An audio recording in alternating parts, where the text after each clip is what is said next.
मैं ज्योतिर्विद डॉक्टर गजेंद्राचार्य, प्रकाशक विशाल ज्योतिष कार्यालय 2037/3 बोध गया मठ बैजनाथा कमच्छा वाराणसी से यूट्यूब चैनल के माध्यम से अपने सभी सब्सक्राइबर लोग के लिए तथा संपूर्ण देशवासियों को ज्योतिष शास्त्र का विशेष ज्ञान प्राप्ति हेतु अपनी 25 रचनाओं में यह स्वर्णिम रचना बृहद ज्योतिष रहस्य है, जो कि 5151 पृष्ठों में 5005 कुंडलियों से युक्त शुद्ध हिंदी भाषा में 5 खंडों में विभक्त है। इस ज्योतिष महाग्रंथ बृहद ज्योतिष रहस्य को इतनी कलम अर्थात 525 कलम से मेरे द्वारा रचना हुई है।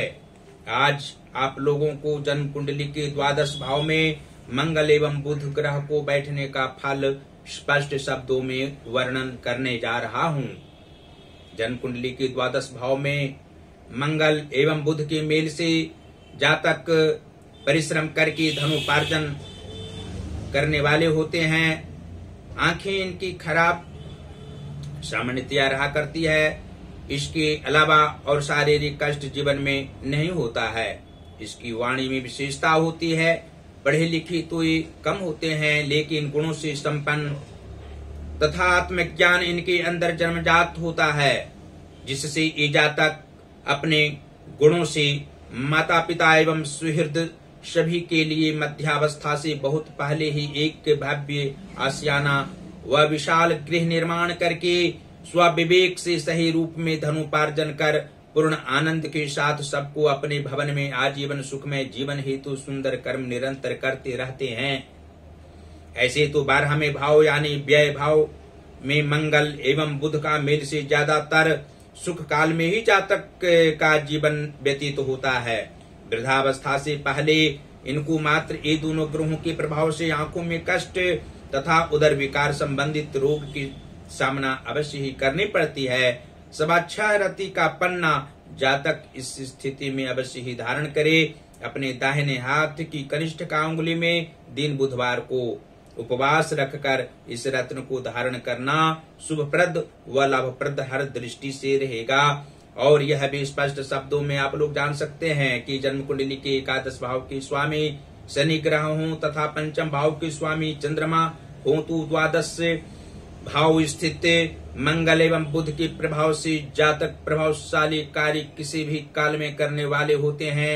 विवाह के उपरांत इनका जीवन में परिवर्तन अभूतपूर्व रूप में होता है और आगे की अवस्थाओं में अपनी इच्छाओं के अनुसार जीवन यापन करने वाले होते हैं। कर्मनिष्ठता इनमें भरी हुई रहती है। त्याग की भावना सदैव रहती है और किसी भी रूप में जातक अपना स्वाभिमान गिरने नहीं देते हैं। जातक को पुत्र सुख की प्राप्ति अवश्य होती है। पुत्र के कार्यों से प्रसन्न रहने वाले होते हैं। इनकी वृद्धावस्था आने पर पुत्र द्वारा हर प्रकार के सुख प्राप्त होना स्वाभाविक है। और जन्म कुंडली के भाग्य भाव के स्वामी मंगल ग्रह हों तथा धन भाव के स्वामी भी मंगल ग्रह हों, अर्थात मेष राशि का धन भाव हो और वृश्चिक राशि का भाग्य भाव तो द्वादश भाव स्थित मंगल एवं बुध के प्रभाव से जातक का भाग्य 24वें वर्ष में उदय होता है। लेकिन आगे की अवस्थाओं तक जातक संघर्ष करने वाले होते हैं। लेकिन संघर्ष करने की स्थिति में भगवान शिव की आराधना जातक करते रहे तो अवश्य ही संघर्ष करने की आवश्यकता नहीं रहेगी। धन का अभाव नहीं रहेगा। मांगलिक कार्य करने का अवसर प्राप्त होता रहेगा और अपने परिवार जनों के मध्य में आनंदमय तरीके से जीवन यापन करने वाले होंगे। अंत अवस्था तक कर्म कर सकते हैं और धनोपार्जन भी जातक कर सकते हैं।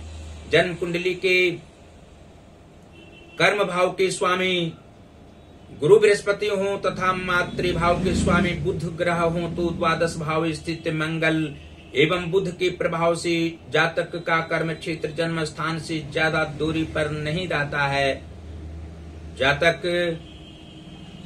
अपने क्षेत्र में धनोपार्जन करने वाले होते हैं और अपनी सीमा के अंतर्गत कार्य करने की इच्छा वाले होते हैं। ये विशेष बोलने वाले नहीं होते हैं। अपनी विचारधाराओं से किसी भी व्यक्ति की विचारधाराओं की तुलना करने वाले नहीं होते हैं। अपनी माता का सुख प्राप्त करते हैं। इनकी माता की आयु कम नहीं होती है। इनकी माता अपने परिवार जनों के लिए मर मिटने वाली होती हैं। पुरुषार्थ उनमें भरा हुआ रहता है और शारीरिक, मानसिक तथा आर्थिक रूप से सामना संघर्ष करने पर भी घबराने वाली नहीं होती हैं। मानसिक तनाव में भी प्रशंसनीय कार्य करने की क्षमता उनमें अवश्य रहा करती है। और सप्तम भाव के स्वामी कुंडली में गुरु बुध ग्रह हों तथा लग्नेश गुरु बृहस्पति हों तो द्वादश भाव स्थित मंगल एवं बुध के प्रभाव से जातक का दाम्पत्य जीवन विवाह के उपरांत हर प्रकार से अच्छा रहना, शुभप्रद रहना स्वाभाविक बात होगी। और मध्यावस्था के उपरांत भी पति पत्नी के बीच में मधुर संबंध रहेंगे। अंत अवस्था तक दोनों परिवार जनों में आनंदमय तरीके से जीवन यापन करेंगे और वृद्धावस्था में पति पत्नी दोनों की मृत्यु होगी। किसी भी रूप में पुरुष हो या स्त्री समान रूप व्यवहार वाले होंगे। आत्मिक सुख स्वजनों को प्रदान करने वाले होंगे। और अंत में फिर यह आप लोग जान सकते हैं कि जन्म कुंडली के पराक्रम भाव के स्वामी शुक्र ग्रह हों तथा रोग व शत्रु भाव के स्वामी सूर्य ग्रह हों तो द्वादश भाव स्थित मंगल एवं बुध के प्रभाव से जातक को मित्र सुख ज्यादा प्राप्त नहीं होते हैं। ज्यादा इनके मित्र भी नहीं होते हैं। जो भी मित्र होते हैं इन्हीं के समान विचारों वाले होते हैं और आत्मिक स्नेह करने वाले होते हैं। पराक्रम की भावना इन्हीं की समान मित्रजनों में भी रहा करती है। सामाजिक प्रतिष्ठा प्राप्त करने की अभिलाषा इनमें रहती है और जीवन के उत्तरार्ध भाग में सुखप्रद जीवन व्यतीत करना और होना भी स्वाभाविक है। अंत में फिर यह आप लोग जान सकते हैं कि जन्म कुंडली के नीच भावों में यदि शुभ ग्रह बैठे हों और उच्च भावों में वक्री ग्रह बैठे हों तो द्वादश भाव स्थित मंगल एवं बुध के प्रभाव से जातक को शारीरिक कष्ट के सामना आकस्मिक रूप में किसी भी काल में न करने पड़े, मानसिक तनाव न हो और आर्थिक तंगी नहीं हो। इसके लिए भगवान शिव की आराधना नित्य दिन करनी चाहिए। ओम नमः शिवाय या नमः शिवाय षडाक्षरी या पंचाक्षरी मंत्र का 3 माला जाप प्रत्येक दिन जातक करें। इससे मानसिक और आर्थिक समस्या कभी भी उत्पन्न नहीं होगी, शारीरिक कष्ट भी नहीं होगा। मंगल का व्रत भी रखने से उत्तम फल ही प्राप्त होगा। कम से कम 1.25 वर्ष तक मंगलवारी व्रत जातक को रखना चाहिए। उससे आगे भी आप मंगलवारी व्रत रखेंगे तो अवश्य ही मंगल के द्वारा आत्म सुख प्राप्त होगा, मनोवांछित फल प्राप्त होगा, आर्थिक समस्या कभी उत्पन्न नहीं होगी। और अंत में फिर इस ज्योतिष महाग्रंथ बृहद ज्योतिष रहस्य को आप लोगों को अपने अपने घरों में मंगवाने के लिए कहेंगे। इसको कहीं भी पढ़ा जा सकता है, पुस्तकालय में भी रखा जा सकता है, विद्यालय हो, महाविद्यालय हो, विश्वविद्यालय हो, प्रत्येक जगह रखने से पाठक जन इसको अध्ययन करेंगे तो अवश्य ही ज्योतिर्विदों की भांति आत्मज्ञान प्राप्त होंगे और सांसारिक ज्ञान अवश्य ही प्राप्त होने के साथ साथ ग्रह बाधाओं से निपटने की, निजात पाने की जो इच्छा होगी वो पूर्ण होगी। अनेकों जन का कल्याण इसके माध्यम से आप लोग कर सकते हैं। हमसे सीधा संपर्क कर सकते हैं और यहाँ हम प्रकाश की कार्य करते हैं। यहाँ से आप लोग हिंदी का पुस्तक प्रकाशित करा सकते हैं, संस्कृत का पुस्तक प्रकाशित करा सकते हैं, इंग्लिश का भी बुक प्रकाशित करा सकते हैं। हमसे सीधा संपर्क करें। पहला संपर्क का मेरा नंबर है, व्हाट्सएप नंबर है 94512287 और 47। दूसरा नंबर है जो मेरा पेटीएम नंबर है 88407617 और 92। और आप लोग को हम यह दर्शाना चाहते हैं कि अपनी 25 रचनाओं में जो मेरी 18वीं रचना वाक्योपदेश 3333 वर्णानुक्रम उपदेशात्मक वाक्यों में उद्धृत है, इसका एक एक वाक्य इंस्टाग्राम पर, फेसबुक पर हम देते हैं। ज्योतिष महाज्ञान अकाउंट है, आप अवश्य ही इंस्टाग्राम पर देखें और फॉलो करें। और 1100 रुपया मात्र मूल्य इसका रखा गया है। आप लोग अवश्य ही इसको अपने अपने घरों में मंगवावें और आत्म ज्ञान प्राप्त करें।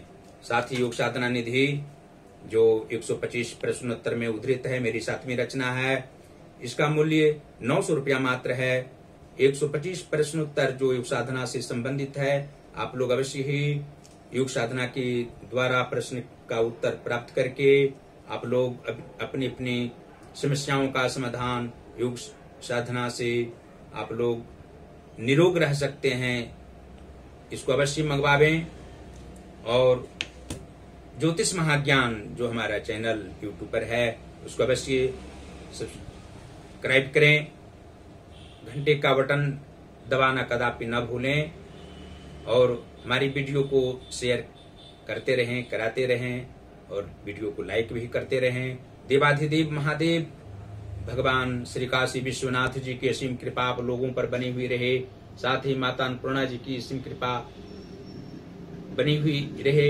आप लोग सदैव स्वस्थ रहें, प्रसन्न रहें, अपने परिवार परिजनों के साथ, बंधु बांधवों के साथ प्रेम पूर्वक जीवन यापन करते रहें और हमारी सभी वीडियो को आप लोग प्रेम पूर्वक देखते रहें, आत्मज्ञान प्राप्त करते रहें। धन्यवाद।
नहीं 23 तारीख के बाद